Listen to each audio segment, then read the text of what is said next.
have been impacted by the COVID-19 virus in one way or another. One of the hardest hit groups of LCEF borrowers are ministries that include preschools, early childhood programs, and child development centers. In many cases, local health officials have not allowed these ministries to remain open during stay-at-home orders. In other instances, these programs can only be open to serve limited clientele, such as families of first responders. For those of you who are open at this time and caring for families who are caring for others, we thank you for your dedicated service to the community and pray that all within your ministry remain safe and healthy as you serve others. Today's event is in a webinar format. We will be together for about 60 minutes. In just a few minutes, Kathy Entzenberger will be sharing some thoughts on back to school by way of COVID-19. After the presentation, we will spend the rest of our time together in a question and answer format. Some of you provided questions for our presenter when you registered for this event. In addition, you will have the opportunity to ask questions by using the chat feature, not the Q&A feature, on your screen. Please address the question to everyone so that we can pick them up and hopefully share it with the presenter later in the webinar. If we cannot get to everyone's questions during our time together, we will save the remaining questions, prepare answers for them, and then email them to all of our attendees after the webinar is completed. Please also note that today's webinar is being recorded for future use. All attendees will be emailed a link to this program, and it is available for your use as well as your church's use at no charge. At this time, I would invite you to join me in an opening word of prayer. Most gracious Heavenly Father, throughout history, you have shown great mercy to the people of this earth. In times of calamity, strife, and disease, you have always been present to bring about comfort, peace, and healing. In spite of mankind's rejection of you, you sent your Son, Jesus, as the ultimate healing for all that sin has inflicted upon the world that you created. At this time of distress, we ask that you be with all who suffer physically, emotionally, and spiritually from the ravages of COVID-19 and its effects upon our world. In mercy, remove this virus from this world as only you can. Be with our leaders at all levels of government and give them wisdom and discernment to make decisions in accordance with your holy will. Give us patience and endurance to wait upon you and trust in your mercy. Be with us now during this time of conversation. Bless our presenter and the message given, that it would be supportive to ministries in need and assisting to them in moving forward with the work that you have given us to do. We commend this time to you, O Lord, asking your blessing and favor upon it. In the name of Jesus, our Savior, we pray. Amen. I would now like to invite Dr. Rebecca Schmidt, Director of School Ministry for the Lutheran Church Missouri Synod, who is a partner with us today in this presentation, to introduce our presenter. Dr. Schmidt. Thank you. Dear friends in Christ, today it is my pleasure to introduce you to my friend and colleague, Kathy Entzenberger. Kathy serves as the campus administrator for the Upbring School of Discovery and Leadership in Houston, Texas. This delightful center is a downtown area in a city that is rich in appreciation of science, math, engineering, and the arts. Think of preschoolers exploring a STEAM curriculum in a loving, Christian, caring, safe, and healthy environment. Kathy's leadership is at the heart of this outstanding Christ-centered program for children. As schools across the nation closed in response to the pandemic, Kathy's school opened their doors to include childcare for school-age children of working parents and essential employees. Kathy and her staff have navigated the many adaptations required for the care of children during these uncharted and uncertain times. Kathy was prepared and brings a wealth of experience in early childhood education to her position as campus administrator that included teaching kindergarten, first grade, serving as an early childhood director, and as a school administrator working in the areas of extended care and family ministry. Additionally, Kathy is actively involved in the LCMS Texas District Early Childhood Council and works with LCMS Early Childhood Consultants a huge blessing for our LCMS centers and schools. Kathy is a native of Illinois and a graduate of Concordia, Chicago with a bachelor's degree in education, and from Concordia, Texas with a master's degree in early childhood education. God has richly blessed Kathy and her husband with two beautiful children. Their daughter works in Houston, and their son is a recent graduate of Texas Christian University in Fort Worth, where he majored in secondary education. Please join me in welcoming my friend, Kathy Entzenberger.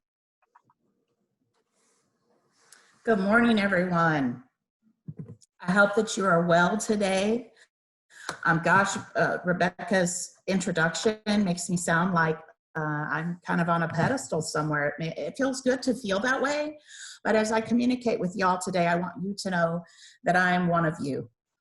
We are all working together to navigate during this unique time, and we're sharing our resources and our intellect and our the things we've learned along the way.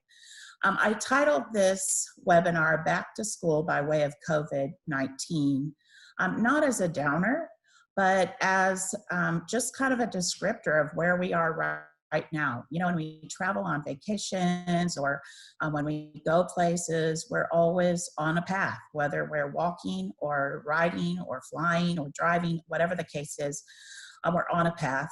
And we are on a path right now. I drove yesterday from San Antonio to Houston, and I ran into some road construction and had to navigate around it and take my time, slow down a little bit. That is where we are now. So we are all headed back to school in various ways. Like Dennis mentioned, some of us have been open, some of us are waiting for August when school year starts, some of us are getting ready for summer programs. We're just in a variety of places, but we are all on the same path of COVID-19. And so we're just going to begin there today and kind of venture through that. Like I mentioned, my center remained open. The blessing in that is that it's kind of allowed us to pivot a little at a time as new governor's orders came down, as new information came down, as best practices adjusted slightly. We were able to make some adjustments too, and that was easier on our parents. For you, you just kind of have to evaluate where you are. But together, I think we all have this unified approach, this unified determiner that has to do with outreach. And at this point, you kind of have to evaluate your outreach. Why are you a program in the first place? Because honestly, there have been days when I have thought, oh, we just need to throw in the towel. This is a tricky one. But when we go back to what our purpose is, what is the purpose of our preschool program? I would imagine for many of us, it's exactly the same, and that is to share the love of Jesus with the world, beginning with the children that we serve. And so when we can keep our focus on what our outreach is, it makes this whole thing just another bump in the road that we just have to navigate through. It is not the end of our programs. It is just something that we kind of have to push through as we continue to reach those children for Jesus. Some of the most important pieces of these programs are connections and relationships. That's difficult when you're not in session. That's difficult when parents are dropping off at the door instead of at the classroom.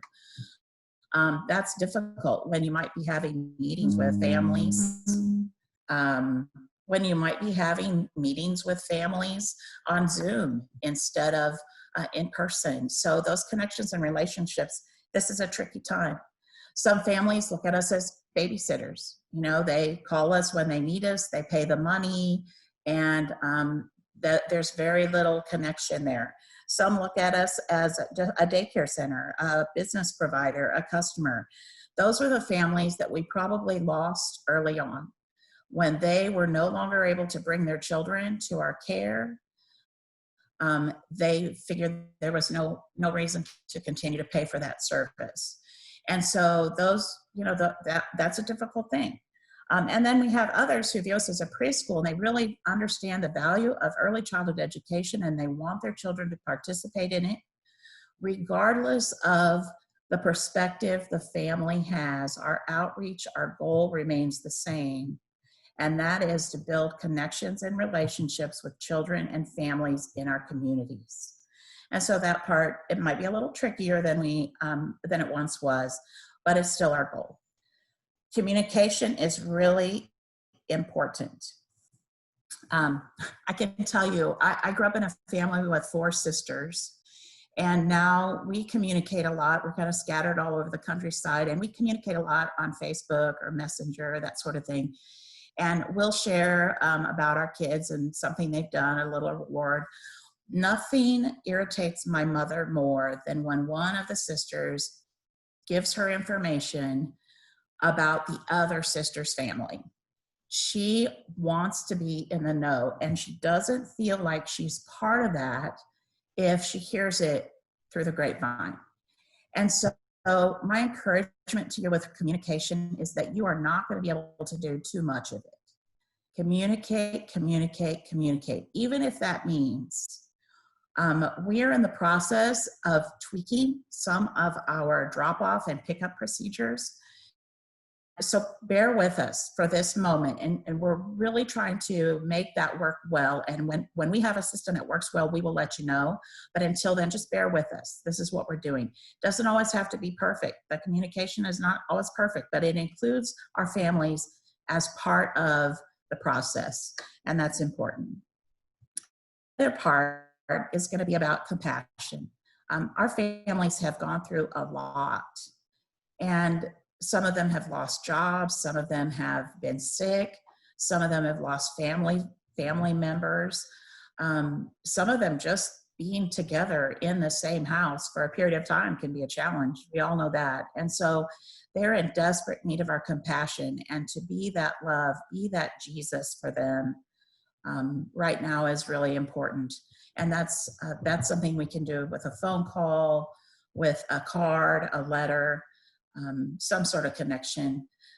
Supporting our parents, our outreach is to support them. And we want to be able to help them to be great parents and families that are healthy and well.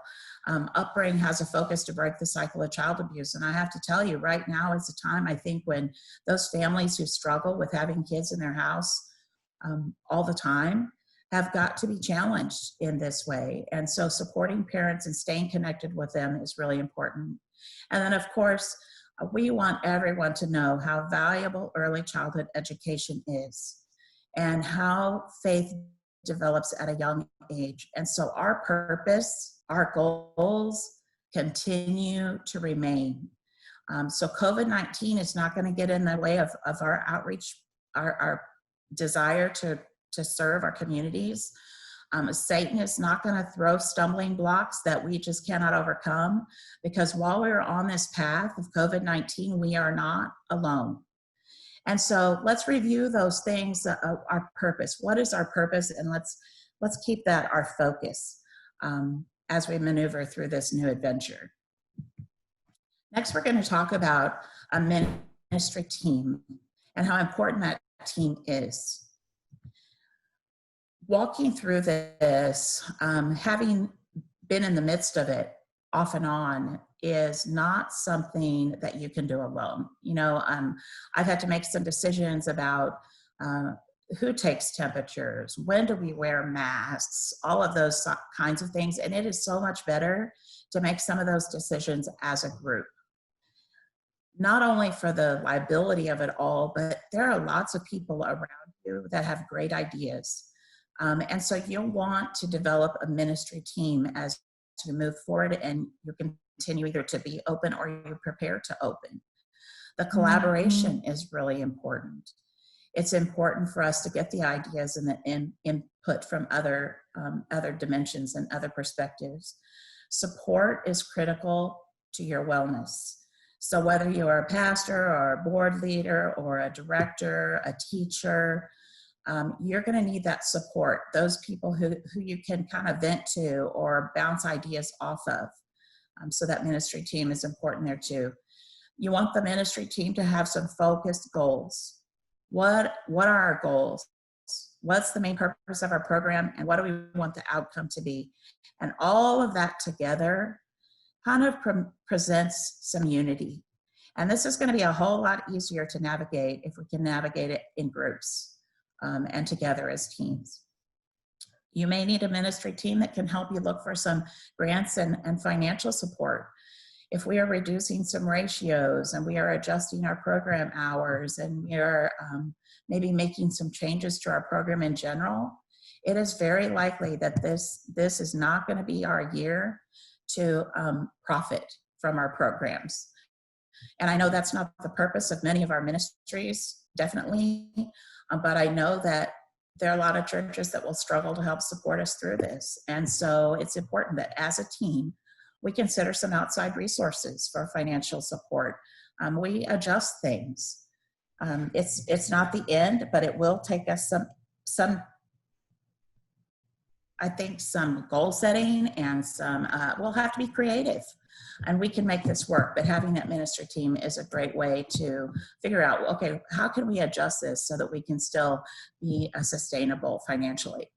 And then the commitment, again, to the value of early childhood education is better presented when it's presented by the many. We want the whole world to know how important this foundational education time is for children and how it is worth every minute of our effort. Continuing on, let's look at the education piece. This is something else you'll want to address. You're going to want to address it, first of all, with yourself.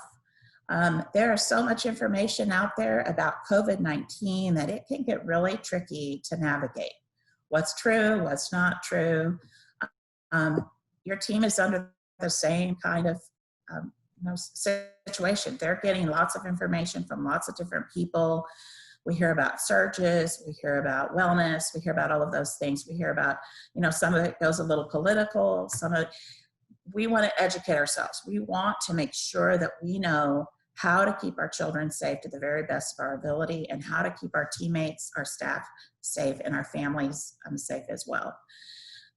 Texas now requires that we have 2 hours of training in COVID-19, and that has just been put up on the Texas AgriLife Extension website.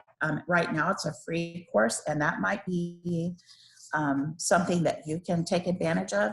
I'm sure in your area that you also have some resource or referral organizations that are offering training in COVID-19, but it's going to be really important for your staff to understand just how serious this is without being alarmed and anxious about it, because we want to move forward with confidence, and education will help us with our confidence. So getting those trainings is going to be important. We also want to inform parents and teachers about any kind of procedural changes or adjustments that might happen. Maybe you need to do a Zoom meeting with different groups of classes.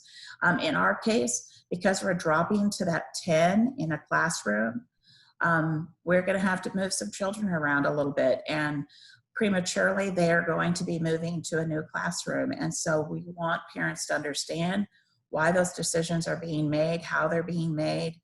Sometimes it's even feasible for us to include the parent in the decision. And again, if we give them enough notice and we help them understand this is all part of us keeping their child safe, then it goes a lot smoother. So keeping everyone informed and educating all along the way is going to be important. Let's move on to wellness. I cannot say enough about this, and I think the webinar yesterday was very helpful as you talk about grief and different kinds of anxiety that goes along with this COVID-19 adventure that we're on. But it's important to take care of yourself, to take care of your students, to take care of your families, your staff. Those are going to be really important pieces right now. Keep yourself healthy. We need good, strong leaders in place. And you're going to want to stay healthy. So taking care of yourself is one of the best ways to do that. Whether you manage your own social adventures and you kind of, for the first time this weekend, we went out to a restaurant and I was on edge the entire time. I will not make that a habit. We were kind of in a situation where we were away from home and we kind of didn't have a choice if we wanted to connect with some people. And so we did it, but that is definitely not the norm for our family anymore. We're making other choices, and some of your states probably haven't even opened up restaurants yet, or just in the beginning stages of that. So thinking about all of those things is going to be important. The mental emotional piece is also not something that we can just ignore. I think as leaders, sometimes we get in that mindset that, okay, here's a Texas phrase for you, get her done. We just have to focus forward. We have to get this job done. We have to think about others, especially as Lutherans, we're consistently thinking, okay, how are we going to get this job done? We have to accomplish the goal. And that's true. But we have to take into account that emotionally, we are struggling and can be struggling at different times. Our staff can be struggling. Maybe, one of my colleagues called me last week and she said, okay, I've been trying to work through opening my summer program, and I have to tell you, my head is about to explode. I think we're all going to go through those different phases. And as adults, we can communicate those. Do not be afraid to call a member of your ministry team and say, I'm struggling. I need some support. I need somebody to pick brains with. I'm struggling. At the same time, your staff is going to have some of those. They're going to come back to a classroom and they may have some children missing. We had one student that moved to Colorado to quarantine and they've decided to stay there. And so losing that student has been kind of tricky. That's just where we are right now, but I think your teachers are going to go through some grief as well, especially if they've had COVID-19 impact them personally in their home or family or in their friendships. Additionally, we have to think about the children. Children are not going to come to us and say, Miss Kathy, I think my head is going to explode, right? Children are going to react in all different kinds of ways. They may be angry. They may be anxious. They may be cheerful. They may be overly energetic. They are coping with this uncertain time in their own way. And so for us to just be cognizant of that and be patient and be willing to support them as they grieve the loss of their schoolmates that they haven't seen for several weeks and may not see again. We know how important attachment is in young children. And so here we have situations where children are coming back to school and everything that was familiar to them is gone. And so it's going to be important for us to help develop those same kind of connections and relationships. I'm also going to throw in here, this is kind of out of sequence, but we had a student return today and everybody was so excited to see him and kept shouting his name. And he said, why are they doing this? He was kind of on the back side of it. He didn't understand. And of course, everyone wanted to give him a hug. Well, used to hugs were just awesome. It was such a joy bringer when you'd see children hug each other.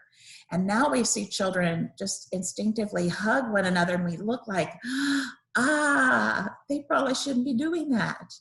But yet we know how important physical touch is. And so I would encourage you to help the children work through this, to come up with some sort of a greeting for your school. Maybe it's part of your theme for the year, is we have a new greeting. And whenever we see our friends, we're going to give them air hugs, or we're going to touch elbows with them, or we're going to do something that's safe, but yet fun and encouraging. We want this to be about what we get to do and not about what we can't do anymore. I think that will help us all emotionally to move forward. Physically, take care of yourself. Spiritually, oh my goodness. Satan will use anything to create doubt in your world about God's sovereignty. And so be careful, rely on one another, rely on your church leaders rely on one another. We need each other to help us get through this. Ultimately, we surrender this circumstance to God, know that He is in control, and we know that on this path of COVID-19, He will not depart. He is the same yesterday, the same today, the same tomorrow, and He is faithful. And so be encouraged. I'm going to give you my email address later on in this presentation. If you get to a place spiritually and you just need some prayer and support, please reach out. It is important. As we continue on to the next step, procedures and things to implement, this is kind of a big one. And it has to do with all of the new things that you're going to have to put into place.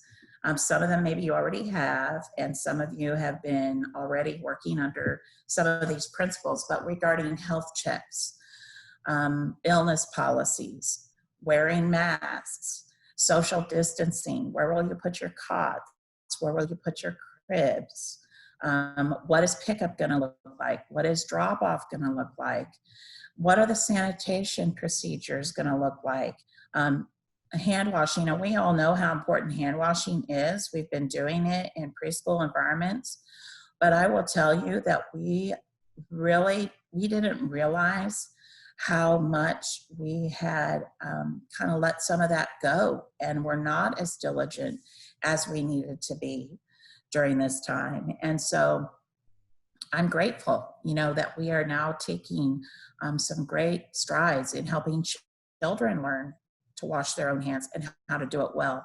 COVID-19, I don't believe is going away. And if it does go away, something else will come. So what we're teaching children now is something that will be helpful to them as they continue on. What are your procedures for campus visitors? And what are you going to do for group events? Your Christmas programs, they may look differently this year. I know our preschool celebration looks different. I've seen some really awesome, creative folks helping, really giving attention to students who are graduating from grade school, from our Lutheran schools, from high schools. What are your group events going to look like? What is staffing going to look like? Are you going to have the right staff in place? If somebody gets sick, what your sub lists look like, so that you can bring in somebody who can work with children in someone else's absence for an extended period of time. How will you keep group sizes where they need to be, and then staff and groups kind of separated from one another? Today, we received information that one of the encouragements is for us to limit our group size in our infant rooms to 8, which is not unusual. In Texas, we can go to 10, but 8 is kind of that NACE standard, and is for many of your states, 8 in your infant rooms. But we have been asked now that one person work with 4 children and the second teacher work with the other 4 children, and that they stay kind of separated. That's going to be a new challenge for us, and trying to kind of work through that. So having all those plans in place, those wellness things are things to think of. And then your parent agreement. Again, that just says, listen, parents, we have a plan in place, and this is how we're going to commit to helping your child to stay well. And we need you to have a plan in place, and these are some suggestions we have for you. And we all understand that if we send your child home with a temperature, this is going to be the plan. And if your child contracts an illness, this is going to be the plan. And so really just thinking through that. And I think as we go down this long list, you can see why it's going to be important to have a team working on these different facets. Let's move on to space. Now, if you look at that slide, isn't that an awesome looking classroom? I'm just envious looking at it. Looks really well thought out, planned, and lots of great supplies. For us, we have our own spaces that we want to work with. And one of those that's kind of key is our custodial procedures. Maybe you have a custodian on site who's there every day. Maybe you have a custodial team that comes in at night, cleans your building. Are they using the correct chemicals? Are they sanitizing? Are they cutting corners? Because if they are, this is not the time to be cutting corners, friends. This is not the time. Do you share your facilities with other groups? I know we've had conversations about a quilters group. So the little ladies of the church come in and use the fellowship hall during certain times, which is also the same space that the after schoolers use in the afternoons. So you may have to think about, okay, how does that work?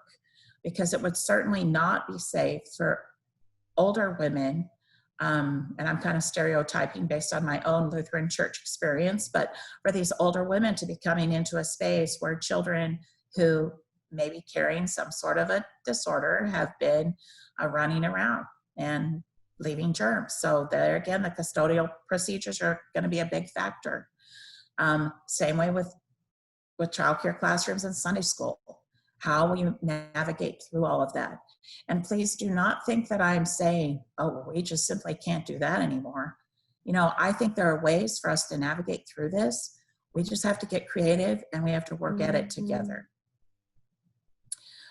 Thinking about room arrangements. How are room arrangements impacting? How do we want to set up our classrooms so that we have the right space and the right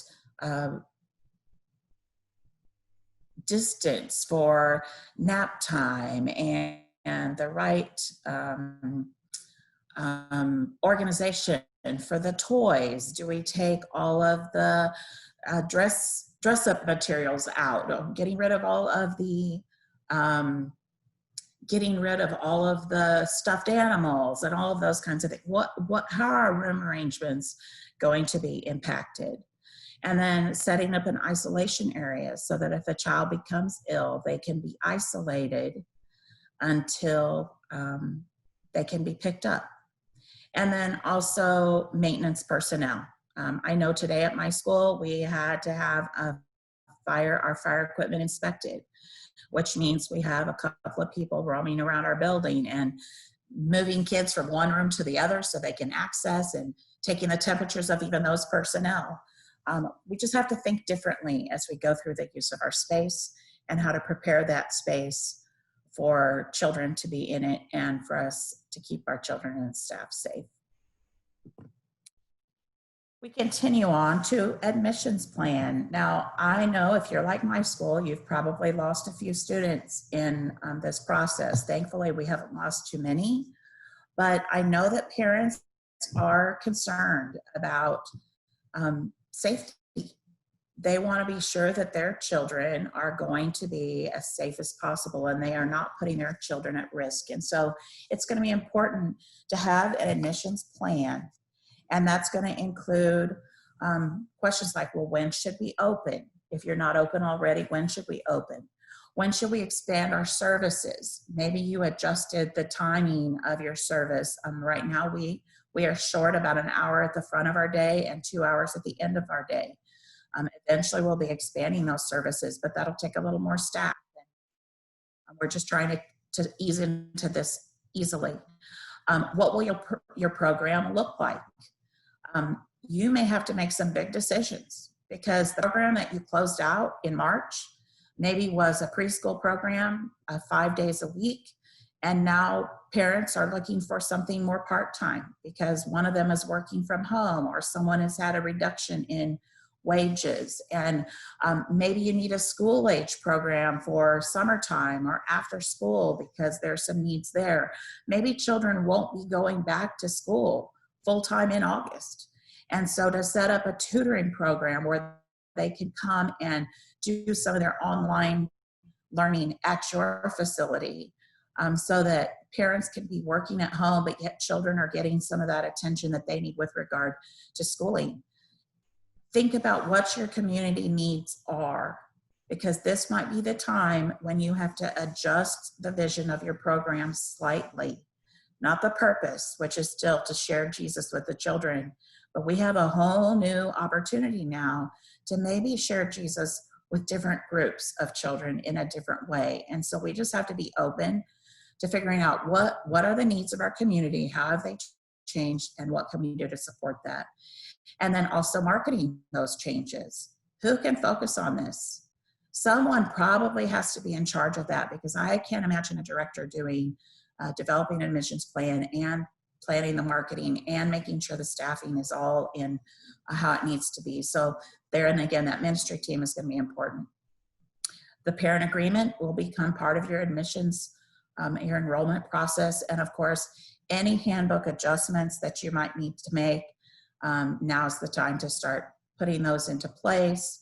You can probably have parents sign off on some addendums as you go through this. And then when your school year officially starts again, definitely a new handbook. I'm sure your local licensing agencies will have some input to that as well. And then finally, excellence. Folks, this is something that has not changed. Our commitment to excellence remains. We're going to have to get creative, and we might have to do things a little bit differently, but our leader deserves it, and that's Christ our Savior. So we're going to figure out how to do our programs, how to run our programs the very best way possible, because he deserves our best. And our children deserve it too. We want to make sure that we are serving children to God's glory. And in doing that, we want to do it in an excellent way. So evaluate, what is the standard of excellence for your program? You want to be the light in your community. Set the tone for other programs in your area, so that they can see, oh, this is how it works at that school. They're doing a really great job of it. You want to create a program that people want to come to. They feel safe, they feel encouraged, and they feel that their children are loved and supported and healthy. It's a healthy environment for them. You want your program to be quality, and you want to be integrating those best practices, whether it's best practices for health, best practices for learning, all of those things. And much of this hasn't really changed. But it's easy to get distracted with all of the new requirements that we let our excellence slip and slide, and that is not something we want to do. We are still committed to excellence. And then obviously it's going to require a team effort. So I'm really encouraging you with that ministry team. Sometimes as directors, we carry that burden ourselves. We feel like it's our job and we need to do it. And it really is going to require a team to move forward. And all of that, our admissions plan, wellness, education, space, outreach, ministry team, and excellence, it's all awesome. This is an awesome opportunity that we have. It's not a roadblock. We are still on a path, and the path is open. It's different. And it's going to be awesome because our God is awesome. I have a resource page for you here. I know that you have lots of other resources, but it's important to make sure that they're credible resources. Here are a few. cdc.gov, they've actually put out some really great advice and support for us. And I'm sure you've already looked at some of their materials. They consistently update those. You have state and local departments of health services, your local licensing agencies, resource and referral programs by your state. Those are going to be valuable. I know so yesterday we had the governor's press release that opened child care across the state of Texas, except for a couple of hot spots that we still have, to also non-essential workers. And so now we are kind of working through who can come back and what classrooms should they come back to and all of those kinds of things. When the parents are comfortable with it, of course. But the local licensing agency has simply put out a notification that says, okay, you can open, but we're working on kind of transcribing the governor's orders. So stay tuned. You know, they're working just like we are as quickly as possible to come up with the new regulations for us. And so stay in touch with your local licensing agencies. NACE is really top notch. You know, that's the National Association for the Education of the Young Child. And they have some really great resources about navigating COVID-19 on their website. Take advantage of that. There's the Institute for Childhood Preparedness. They have some training on that website, as well as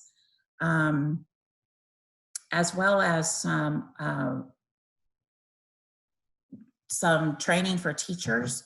But I believe most of their information, with the exception of some guidelines that you can download for free, are at a cost. Texas A&M AgriLife Extension Services, that is here in Texas. Perhaps some of your universities in other parts of the country have some opportunities and training sites for teachers, but they have some really great trainings. And right now, like I said, the COVID-19 training is free, and it is required a 2-hour training in Texas. And then at the end, my email address. You are more than welcome to shoot me an email if there's something that I didn't respond to today. I may not have the answer because, like I said, I'm just like y'all. We're just learning and navigating this together. But I will do my best to find an answer, find some support for you, pray for you, whatever that need is. And with that, I will conclude my portion. I look forward to helping you through if you have any questions this afternoon. I guess we're getting close to and I am the Synod Relations Manager for LCEF. I wanted to thank you so much for your presentation. I've been looking through a lot of the questions and want to ask you a few. If you haven't already had a chance to click on the chat feature, again, to submit your questions. A lot of the questions that were initially asked were answered in this very last slide that you shared with the resources. So many people were asking about the resources that you're seeing, especially with through Texas. But one of the questions that kind of ties into that is a lot of what you're doing also, are you looking more to state regulations, to the CDC? How is that balance working, especially since we have so many states represented? So, like I said, because there is such a delay, so the first thing usually that happens is we get the press conference. And in the press conference, we all kind of hear what the governor is allowing to happen. From there, there's a delay between what the governor states. I mean, we all kind of hear it and we think, okay, childcare is opening. Does that mean everybody?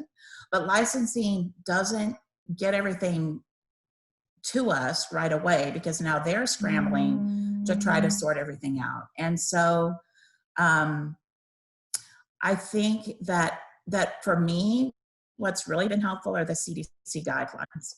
Also, we have something in Texas, and I don't know, I'm guessing the rest of the state does too, other states do too, called the Texas Workforce Commission. And they have put out some really helpful information about class sizes and encouragements about social distancing, hand washing, all of that. Now, again, of course, these are guidelines. So we're taking that information. The CDC, I would say, is the most credible because they're the ones that are dealing with the virus firsthand. The workforce has really come out with some helpful tools that kind of help us in the gap between while we wait for what licensing is going to tell us we actually have to do as a regulated organization. I hope that's helpful, but the CDC has some really good information on their website, and that's where we start while we're waiting for other information to come down. Awesome, thank you so much. Several people also asked about some of the policies or parent agreements that you have developed or worked on. Would it be the best to email you directly if they're looking for something? I would say so because, again, this is something that we are developing, and it's almost like that's why this communication piece I think is so important, is that parents understand that we don't have all the answers today. We'd like to plan ahead as much as possible. For those schools that are going to open in August, you have some time to kind of get your ducks in a row. But we do a lot of duck chasing right now, just trying to keep track of the ducks. And so to communicate well with parents and just be honest with them. and say, you know, these are some things we're working to implement. There might be some changes along the way. Be patient, but this is our starting point. And so definitely, if people are interested in the agreements that we have or the resources that I have downloaded so far, they can just send me an email. I'll be glad to share those. There are different websites I've been collecting those parent agreements from so that we can formulate one that matches and meets the needs of our own school. Great, thank you so much. I also wanted to mention another resource while we have Dr. Schmidt with the LCMS. I'm going to be dropping into the chat feature the website www.luthed.org, where you can get a whole host of resources, including some of those parent agreements, how they can be tailored, and as the LCMS has collected links for COVID-19, they're continuing to keep that posted. So that's an additional resource as well to all of the other resources that you've given us, Kathy. So thank you so much. Another question from Hunter was, he was writing down what the acronym for AWESOME meant, and he couldn't remember what the O and the M stood for. I remember the M is ministry team. Can you, thank you. O is for outreach. And just a reminder to everyone, you're going to receive this entire presentation, which includes these slides, via email by the end of this week. A question from Terry to you, Kathy, is, are your children currently in the program wearing masks? Our children are not. The recommendation here in Texas is that children under the age of 10 do not need to wear masks. We also are looking at best practices for infants, and so our infant teachers are not wearing masks. We've kind of looked at how to get the masks that have the open, you know, for like hearing impaired people, because facial expressions are so important to children. And so we're kind of wrestling through that right now, but we do wear masks at pickup and at drop off so that whenever we're interacting with adults, we have that added barrier of protection for us and for them. And then once we have all the students into our group of 10, then we would remove the mask and it would just be the group of 10, unless they're able to leave the mask on. You know, the teachers are able to leave the mask on. We have not said, mandated that our teachers wear masks all day long. That's just a tough thing. And we do it whenever there's close interaction, and definitely our teachers are monitoring their own health, and we're taking temps of all the staff before they start the day, all of those kinds of things, but our children are not wearing masks. Of course, the recommendation is children under 2 do not wear them, and in Texas, children under 10 are not required to. Awesome, thank you. Now, you talked about your ministry team and obviously having a lot of people.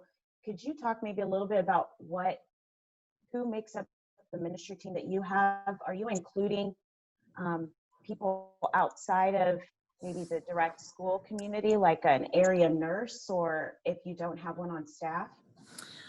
For sure. We do not have a nurse on staff. Hopefully one day we will, but we don't at this time. So we have somebody just has some background in healthcare, and I would suggest not everyone is a parent. It's good to have that, you know, if you're connected with a church, perhaps there's a healthcare provider in your church that you could loop in.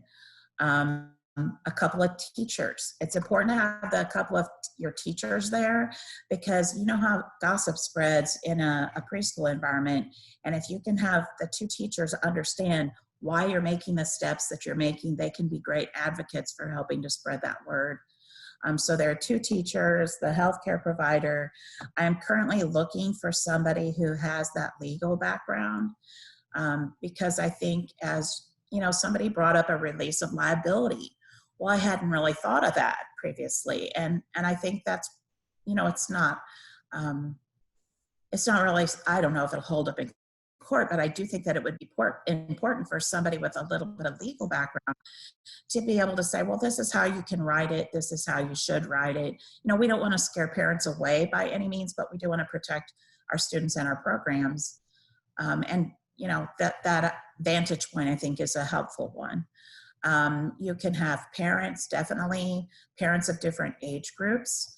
We have an infant parent, and we have a 4-year-old parent, and we have a 2-year-old parent, because they're all doing, you know, different things, and so they have a different perspective. This summer, we're going to be opening a school age component, and so we're hoping that through that program, we'll be able to recuperate a few of the funds and reach out to a new group of students that we hadn't necessarily ministered to before.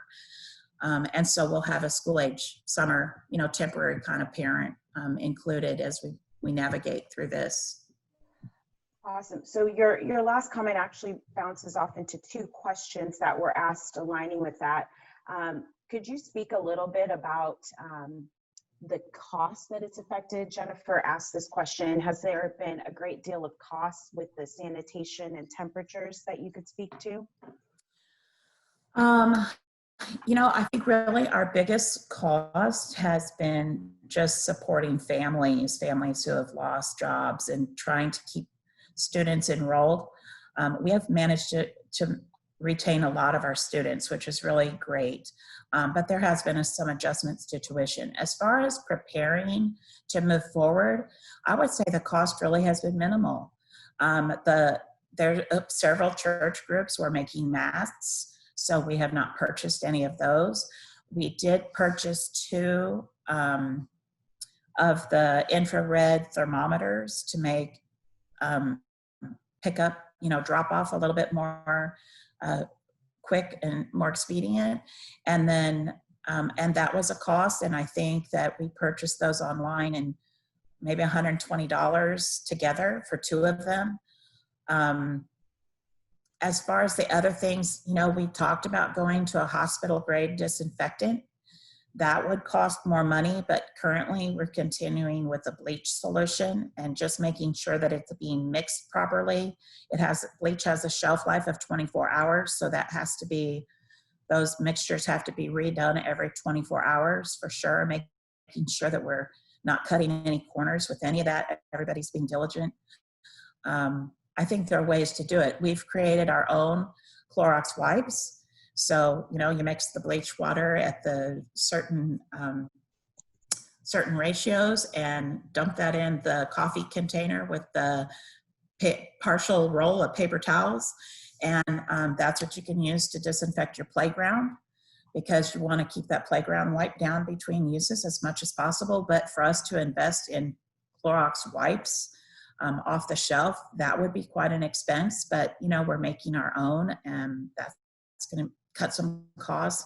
As far as additional costs, I think the second biggest will be the adjustment in ratios, where we could have the 10 infants in a room, and we'll be dropping that to 8 at least periodically for the time being, and other classes. You know, with 3-year-olds, we could in Texas have 15 students in a classroom. Larger, the group size is actually larger, but the ratio 1:15, and now the group size is at 10. So you can still have a number of students, but they have to be separated into groups. So that, I think, is going to impact us a little bit with regard to staffing.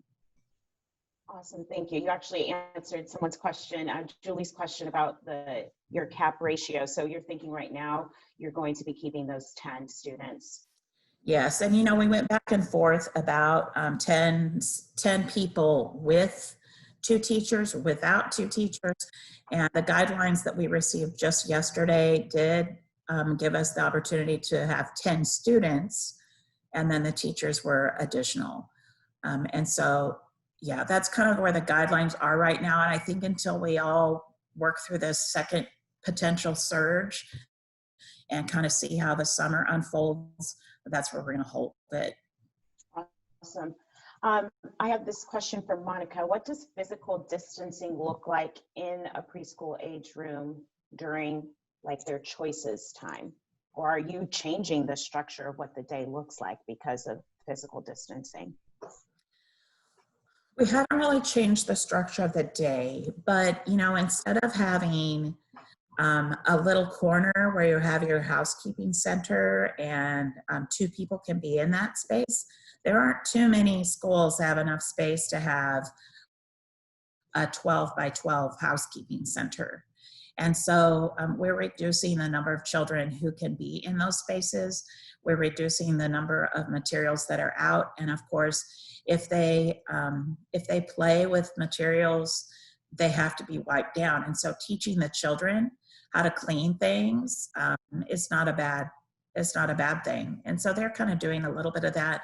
Instead of having all of the toys in housekeeping at one time, there are just a few toys. So when that child is finished, they can put their toys in the basket and new toys can be introduced for the next child who plays there.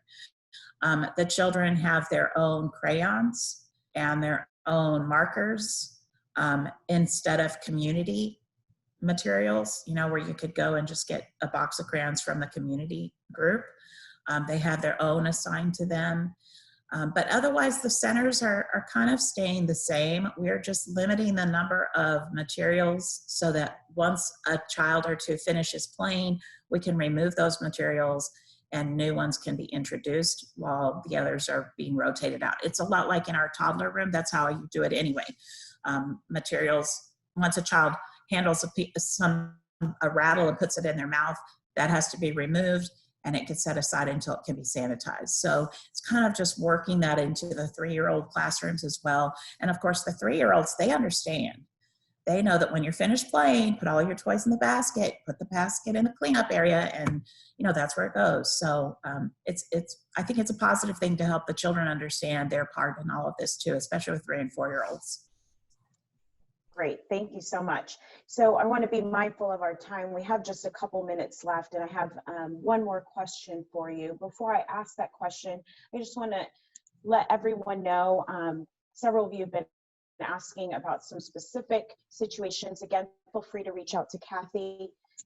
But I also want to encourage you, Dr. Schmidt is on the phone and been listening as well to this webinar, to reach out to LCMS School Ministry. She's also going to be connecting with Kathy and see how they can continue to update that luthed.org website as a great resource. So I think, Kathy, you would agree the biggest thing through this has been just asking questions, because none of us have done it before. And so we just all need to talk to one another and get ideas. Would you agree? Absolutely. I think we can take the best practices that we know of and the new best practices for navigating COVID-19 that we are learning about. We can combine those and continue to have awesome programs that serve children and families to God's glory. Great. And so as we close out, a lot of the people that are on this phone call, their ministries right now are shut down, unlike yours. So they're trying to get prepared on how to communicate, when to start communicating these procedures and things that you said. Do you have any recommendations or thoughts as you're communicating with those students who will be returning? Well, one thing is, I taught for many years, and over the summer was kind of that dead time where you didn't really connect with your students unless you accidentally saw them at the pool or at a store, the grocery store. I would encourage all of our schools right now over the summertime to stay connected with their students. And I know that that may be a little bit unusual, but our children, their summer really started for our kids in March, right, for many of our schools. And so they need that to be connected. And in helping them to be connected, it starts to develop that confidence in the school year that lies ahead. And so I really encourage those little, whether it's the drive-bys that you see or our teachers call every Monday to just check in on families. And that's the families that are enrolled as well as that are attending, as well as the families that are not attending, because our pickup and our drop-off have changed. We don't have as much personal contact as we once did. And so just that quick phone call keeps them connected and helps them prepare. And in doing that, that is when I would let them know, this is so new to all of us. We are working on some new procedures. Instead of waiting until you have a master plan and you can roll it all out at once and share it with everyone, I would break it down into little categories, even similar to this presentation, and maybe just, because it's going to be overwhelming to them too. If they start looking at a long list of all the new procedures and they don't look at that until the end of June or middle of July, it's going to be overwhelming. As you get certain categories down and figured out, start releasing those to your families. Keep them engaged in the process. They may even come back and say, hey, I read that, but that seems a little concerning to me. Oh, maybe you need to tweak it a little bit. It's okay. And I think what's important is that we don't sit as the authority on all of this. Of course, we want to do our very best, but we can also, we might have to tweak some things along the way because we're learning together. But I would encourage you to give them little bits and pieces along the way. Tell them, hey, we're gathering information about how to best navigate COVID-19. And then another week, send them, this is what we're doing for this. We'd like your input. We're sending out a survey monkey so that you can give us some input on this. Just little steps along the way so that it's not overwhelming when you get to the back to school phase. Thank you, Kathy and Rahima. This brings us to the conclusion of our webinar today. On behalf of LCEF and LCMS School Ministry, I again want to thank our presenter for her insightful presentation. This webinar has been recorded and a link to it will be sent out shortly via email to all attendees. We also want to thank each of you for joining us today. We pray that God blesses you and your ministry as we all continue to deal with the effects of COVID-19 in our lives and in our work. Have a great rest of the day.